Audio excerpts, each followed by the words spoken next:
voltando para o caso da irmã Cipriana, que está narrado no livro No Mundo Maior, em que o benfeitor é Calderaro. E aqui, repetindo, enquanto todos se ajeitam e voltam para os seus lugares, nós temos um drama aflitivo de um pai adotivo que recebe uma criança em casa, abandonada, educa, dá a ela todos os recursos, embora ele não fosse um pai carinhoso, atencioso, fosse um homem muito grosseiro, muito violento, o fato é que ele deu tudo a esse rapaz, deu a ele a possibilidade de uma vida digna, honesta, com recursos suficientes para que ele pudesse prosseguir na sua encarnação sem maiores complicações. No entanto, tomado pela ambição, absolutamente escravizado pela mais profunda ingratidão, ele assassina o pai adotivo, toma-lhe os bens, não somente os bens, mas a esposa jovem que esse pai adotivo tinha, uma esposa que tinha mais ou menos a mesma idade que a dele, fica com casa, filhos, bens, tira tudo daquele que havia sido o seu benfeitor.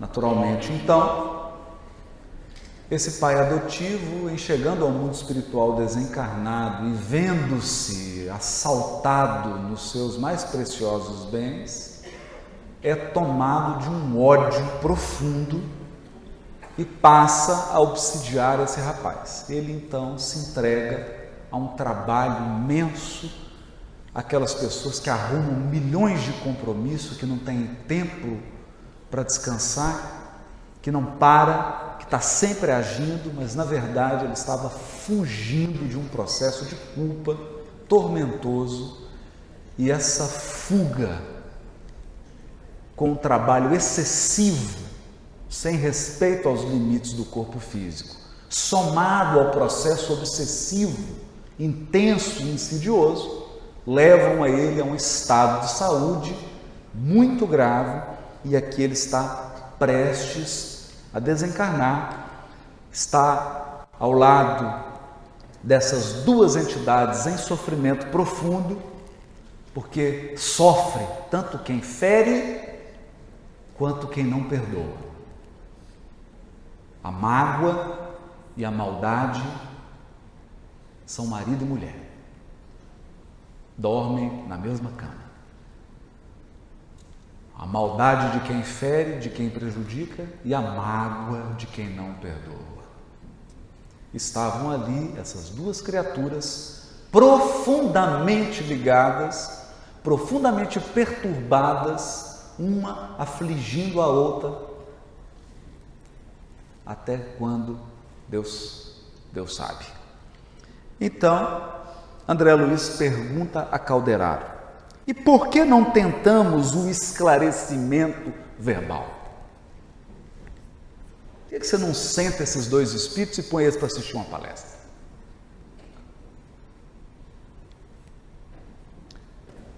Um esclarecimento verbal agora. Insisti ansioso por minha vez, observando os infortunados contendores que trocavam insultos e acusações. E aí Calderaro responde: por quê? Porque se o conhecimento auxilia por fora, só o amor socorre por dentro. Acrescentou o instrutor tranquilamente. Com a nossa cultura, retificamos os efeitos, quanto possível. Olha isso. Com a cultura, com a inteligência, com a perspicácia, com o conhecimento das leis que regem o mundo espiritual e as relações do mundo espiritual com o mundo material, nós atuamos nos efeitos e já é uma grande caridade. É o que faz o psiquiatra, é o que faz o psicólogo, é o que faz o dialogador na casa espírita, é o que faz o palestrante, é o que faz a pessoa que trabalha na assistência espiritual na casa. Nós, no máximo, retificamos os efeitos, mas só os que amam conseguem atingir as causas profundas. Trabalhar nas causas só quem ama. Porque uma causa, no caso aqui, o ódio e a ingratidão, a mágoa e a maldade, essas eram as causas. Os efeitos: doença física, doença psíquica, perturbação do ambiente, vibrações negativas na casa, isso são efeitos. Então você pode lá ficar orando de joelho 12 horas, trabalhando nos efeitos, mas na causa, só quem ama. Só quem ama. Ora, os nossos desventurados amigos reclamam intervenção no íntimo. Percebe? Então o que o Calderaro está dizendo? André Luiz, eu entendo o que você está pedindo. Você está sensibilizado com esses dois irmãos e você está pedindo que eu faça uma intervenção. Mas a intervenção de quem tem intelecto é intervenção nos efeitos. E os dois estão precisando de uma intervenção no íntimo, na intimidade, para remover o mal pela raiz. Ora,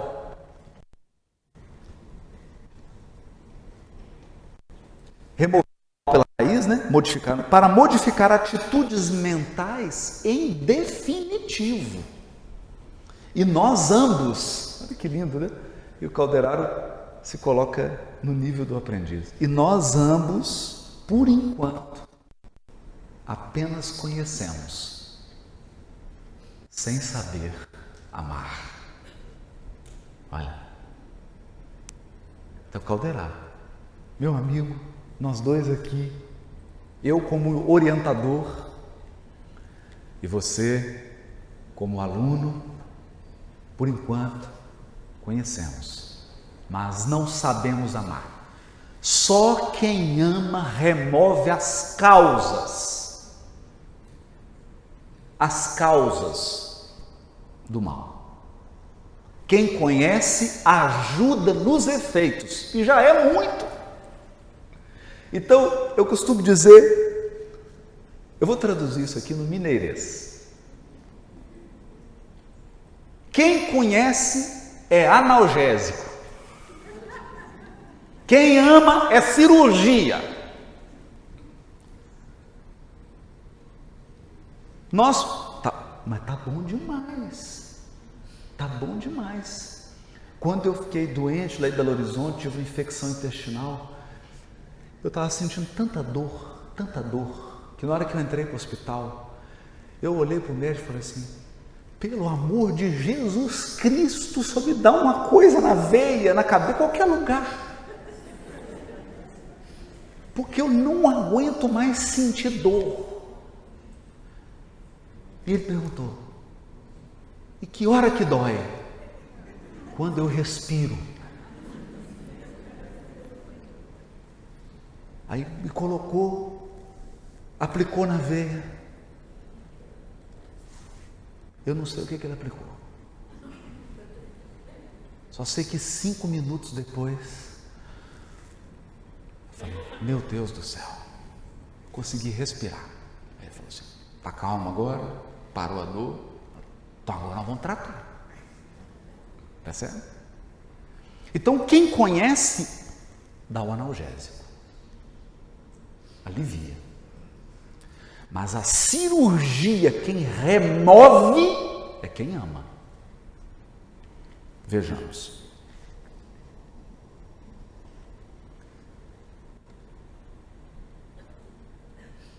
A Cipriana então foi chamada, e aí, mesma história foi apresentada, aquele espírito amoroso, discreto. Ela entra, aproxima-se dos dois infelizes e se coloca em oração. Olha isso. Que estaria Cipriana pedindo às forças superiores ali diante de nós? Aquela mulher de extraordinária expressão. Sentia-lhe elevado a sinceridade profunda, a humildade fiel.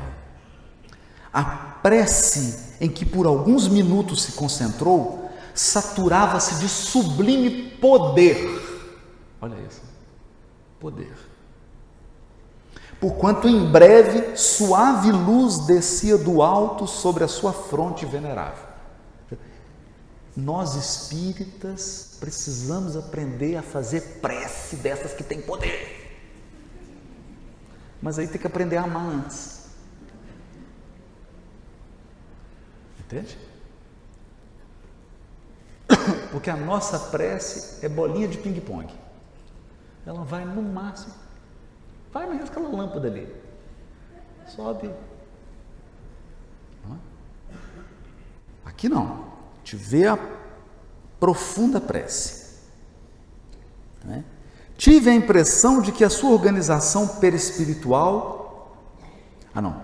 Primeiro ele fala assim, porquanto a prece dela estava saturada de poder, porquanto em breve suave luz descia do alto sobre a sua fronte venerável.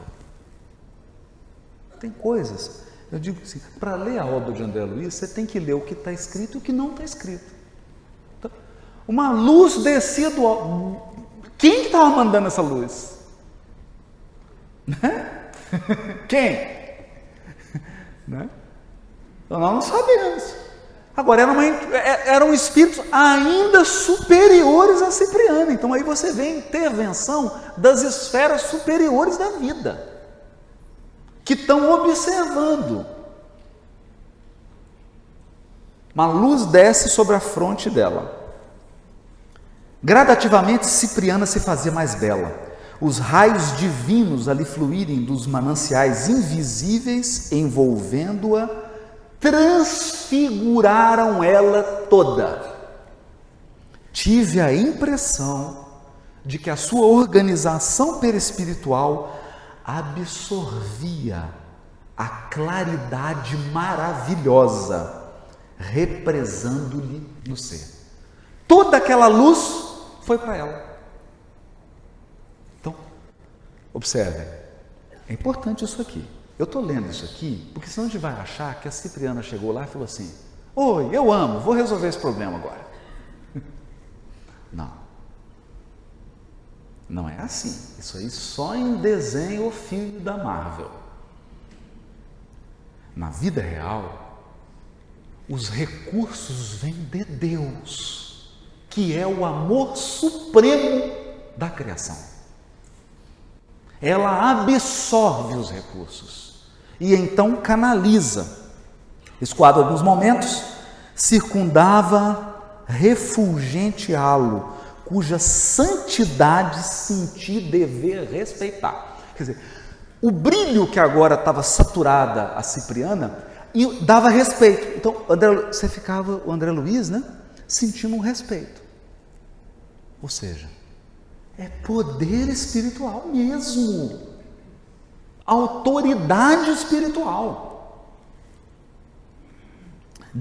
Dos olhos, do tórax e das mãos fluíam irradiações de frouxa e suave luz. Quer dizer, ela começou a emanar luz. Essa estava formosa, radiante, qual se fora a materialização da Madonna de Murilo em milagrosa aparição. Agora já está aparecendo Nossa Senhora.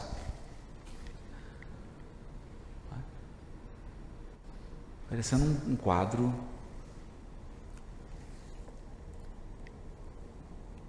perante a sua personalidade transfigurada, quase me prosternei, tal a comoção daquele minuto inesquecível. Então, ali que é um fato.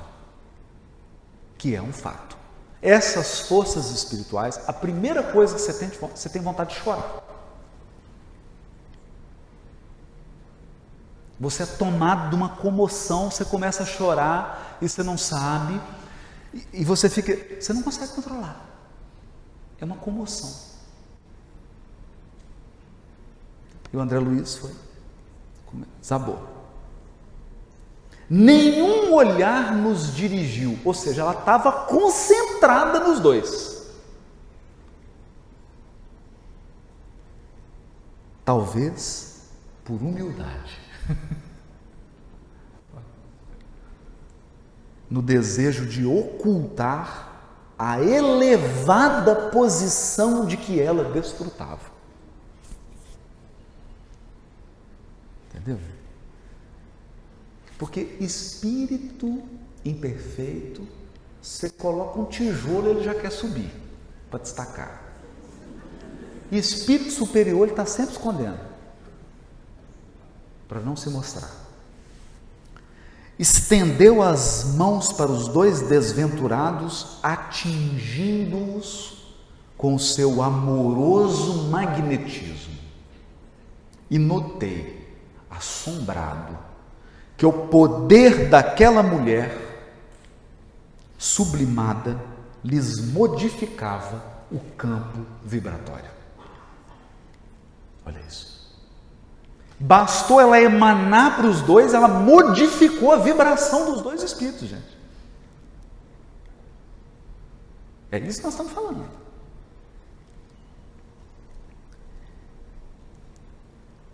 Sentiram-se ambos desfalecer. Então, os dois sentiram um cansaço assim, quase que deitaram. Dá uma acalmada. Oprimidos por uma força que os compelia à quietação. Então, é uma força moral. Os dois entreolharam-se com indizível espanto, experimentando o respeito e o temor, presas de comoção irreprimível e desconhecida. Seus olhos espelhavam no silêncio angustiosa percussão, quando a mensageira, avizinhando-se, os tocou de leve na região visual. Então ela toca no olho dos dois, nos olhos, e os dois passam a enxergá-la. Aí quando eles enxergam ela, vocês imaginam, né? Vocês imaginam. Então, primeiro, ela vai tratar do rapaz que assassinou o pai adotivo, que ainda estava encarnado, que estava doente, estava sendo obsidiado. Primeiro ela trata ele. E estava desdobrado, ele estava desdobrado. Depois ela vai dialogar com o obsessor. E eu quero terminar lendo brevemente esse diálogo. Porque eu acho que ele encerra as nossas reflexões da noite e ele diz do amor. O que é o amor? Por que a Cipriana tem o poder que tem os que amam? Então vamos lá. Ela conversa com Pedro, então ela se dirige ao outro, que é o obsessor. Aí ele começa a chorar, e ele diz para ela: quero ser bom, todavia eu sofro. Isso é importante, gente. Porque esse homem foi assassinado. Eu quero ser bom, mas eu estou sofrendo. Eu sofro. Confrangem-me atrozes padecimentos. Se Deus é compassivo, ou seja, se Deus é bondoso, por que Ele me deixou ao desamparo?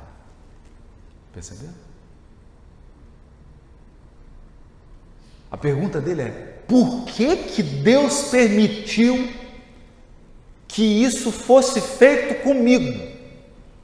Que é a pergunta de todos nós quando estamos numa expiação. É a pergunta que nós fazemos. Por que Deus permitiu que isso acontecesse comigo? Podia ser meu vizinho, está logo aqui perto. Podia ser o do andar de cima, do andar de baixo. Não. Podia ser o companheiro da federação, mas eu? Não é? Ou então você pensa assim: o que Deus estava fazendo que ele não viu essa maldade?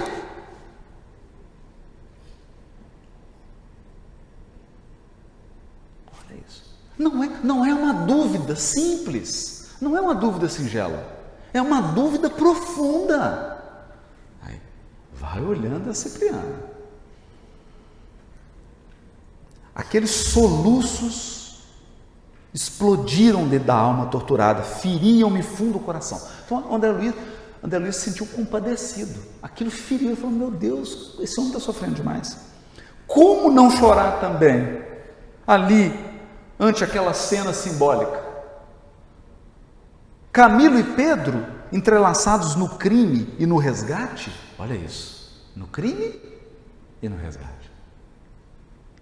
O que matou, cometeu um crime e comprometeu suas vidas futuras. O que foi assassinado estava resgatando. Os dois conectados no crime e no resgate. Precisava disso? Precisava que o resgate do Camilo fosse ser assassinado? Será que esse é o único jeito que Deus tem de fazer as pessoas resgatar? Não. Não. Precisava o Pedro assumir a posição de assassino para que o Camilo resgatasse? Também não, porque ninguém nasce para fazer o mal. Deus nunca te pediu para você ferir alguém para resgatar ele. Não, eu vou machucar aquela pessoa que ele está precisando resgatar. Não é? Que história é essa? Então nós sofremos resgates mais dolorosos? Sabe por quê? Por causa da nossa rebeldia. Porque você pode resgatar com o bem.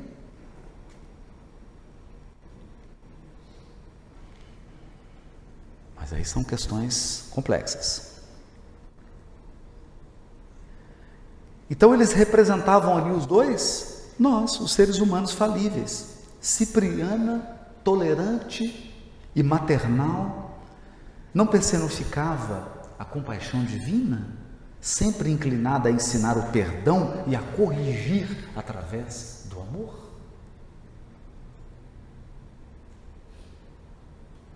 A corrigir através do amor e a ensinar o perdão?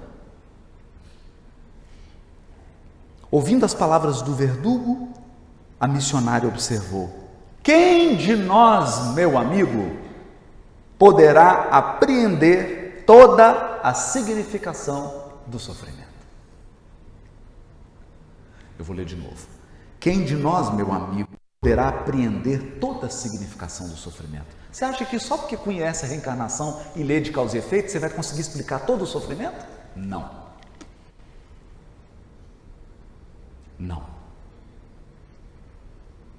Não vai. Indagas a razão porque permitiu o Senhor que você atravessasse tão dura prova. Não será o mesmo que interrogar ao oleiro pelos motivos que o compeliram a cozinhar o delicado vaso em calor ardente, ou inquirir do artista os propósitos que o levaram a martelar a pedra bruta para a obra-prima estatuária?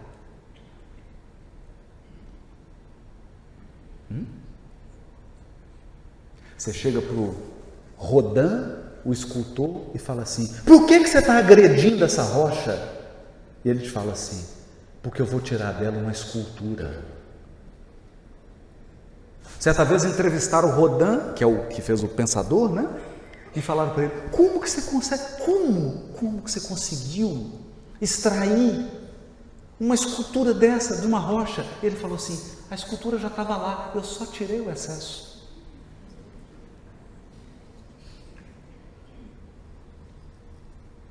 Percebe? Mas nós encarnados, criamos um fantasma ao interpretar a dor. Nós achamos que a dor é uma maldade de Deus, que a dor deveria ser banida, e construímos uma sociedade, a sociedade do analgésico. Criança não pode ser frustrada, não pode ouvir um não, ninguém pode ser contrariado, ninguém pode sentir dor. Mas, por razões que eu desconheço, porque a Cipriana diz que não sabe, quem sou eu para dizer que sei? Por razões que eu desconheço, Deus às vezes usa a dor para te iluminar. E às vezes a dor é o único caminho, porque se tivesse outro ele usaria. Quantas vezes eu tive que chegar para o meu filho e falar: agora você está de castigo? O cara bravo, castigo. Ele vai. Depois meu coração está... Não posso nem falar isso, senão ele vai ouvir a palestra. Não, fiquei firme. Né?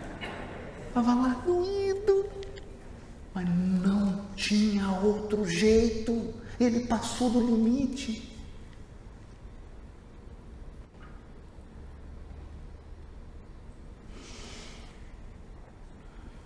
Camilo, a dor expande a vida, o sacrifício liberta a vida.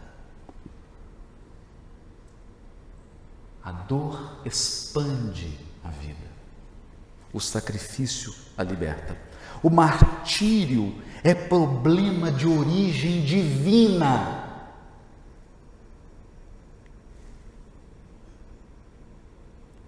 Olha o que ela está dizendo. Tentando resolvê-lo, pode um espírito elevar-se ao píncaro resplandecente ou precipitar-se em abismo tenebroso. Por quê? Diante da dor você tem duas opções: ou você sobe em luz, ou você desce aos abismos da revolta e da inconformação.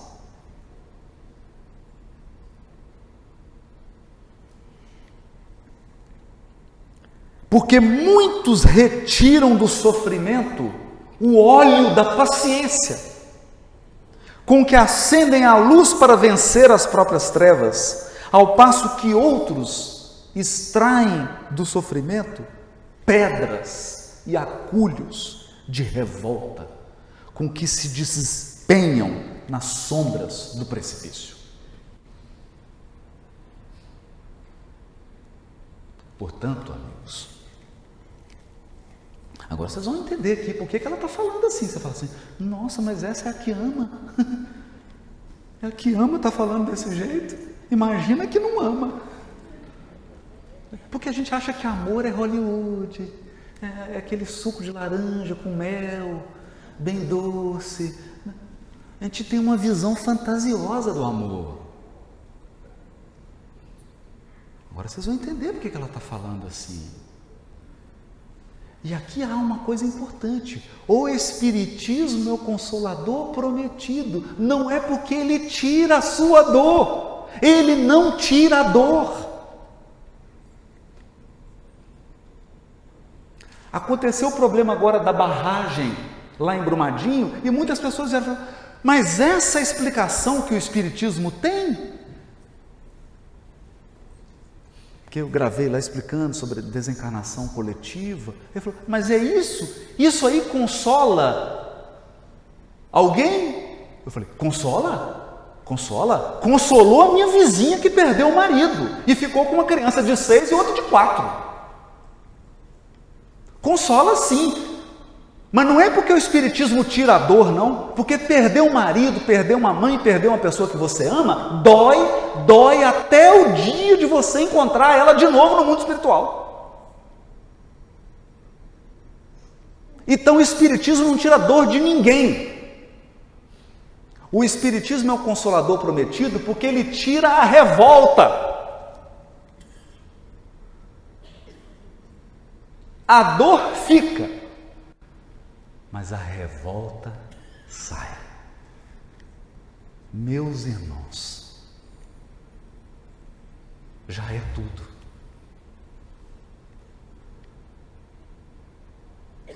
Porque ninguém consegue prosseguir vivendo revoltado com Deus. É impossível. Então ele consola, porque ele diz assim: estávamos todos no mundo espiritual, todos.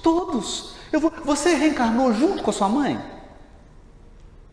Claro que não. Você reencarnou junto com seu pai? Nós não reencarnamos juntos. Então é natural que a gente não volte junto.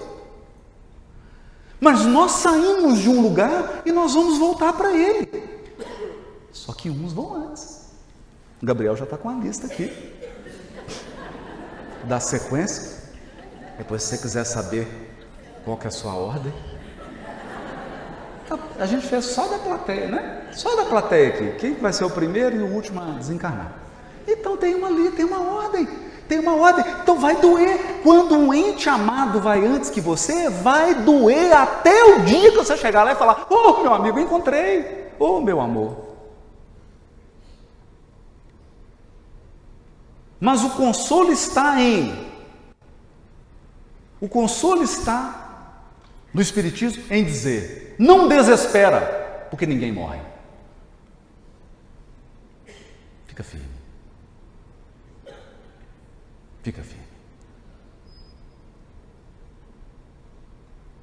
É isso. Então, nós espíritas somos, quando permitimos que a luz do Espiritismo entre em nosso coração, nós somos seres que carregamos nossas dores. É uma malinha, você está uma malinha de dor, pesa 2 toneladas, você está com ela. Mas agora ela tem uma rodinha, você leva ela, vai para cá. Antes ela estava nas suas costas, te curvando, você não conseguia andar. Agora é uma malinha, você sabe que tem que levar ela é sua. Mas você leva.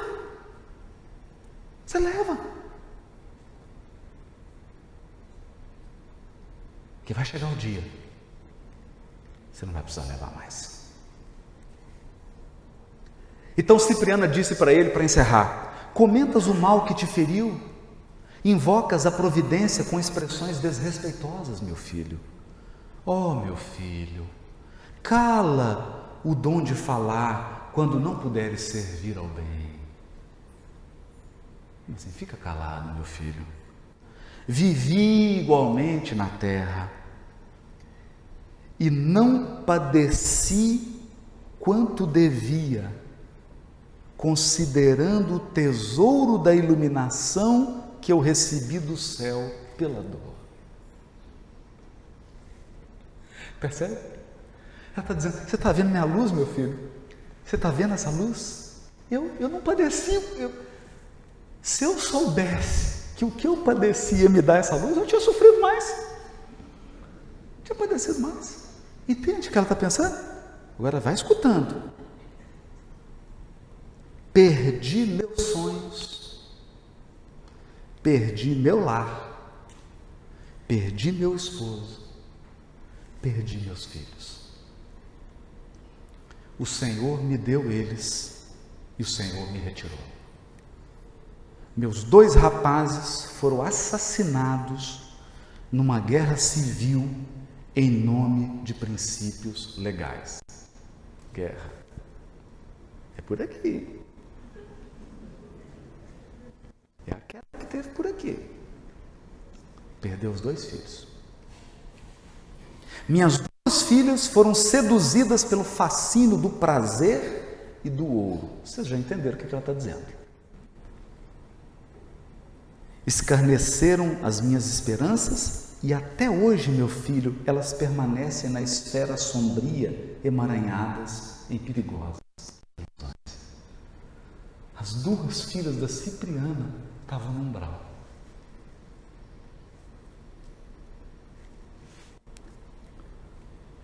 O esposo era o único amigo que me restava. No entanto, quando a lepra acometeu a minha carne, ele me abandonou também. Empolgado por visível horror. Desprezaram-me todas as afeições, fugiram-me todos os favores do mundo. Contudo, enquanto meus membros se destacavam do corpo que se corrompia, quando me achava relegada ao extremo desamparo dos que me eram caros, robustecia-se dentro de mim o cântico da esperança. Minha alma glorificava o Senhor da vida triunfante. Concedera-me Ele, um dia, todas as graças da saúde e da mocidade, mas Ele me retomou tudo em seguida, esses bens que eu guardava por empréstimo. Privou-me dos entes queridos, desfez-me o equilíbrio orgânico, enviou-me a fome e a dor. No entanto, quando a minha solidão se fez amarga e completa, minha fé elevou-se mais clara e mais viva. Que necessitava eu, miserável mulher, se não padecer para santificar a esperança? Que não precisarei ainda para lograr o acesso às fontes superiores? Quem somos nós, senão vaidosos vermes com inteligência mal aplicada, aos quais se tem de mil modos manifestado a misericórdia infinita em vão? Essa é a história da Cipriana, e é por isso que ela tinha autoridade moral para falar com o Camilo, para tratar da dor dele, porque ela havia vivido tudo isso que ela descreveu aqui. E a gente, à medida que o tempo passa, à medida que a experiência de vida chega, nós vamos vendo que aquelas criaturas que foram tocadas pela dor, elas se tornam mais profundas, mais saborosas, mais amorosas, mais iluminadas, mais humanas, mais humanas. É o poder do amor. Muito obrigado.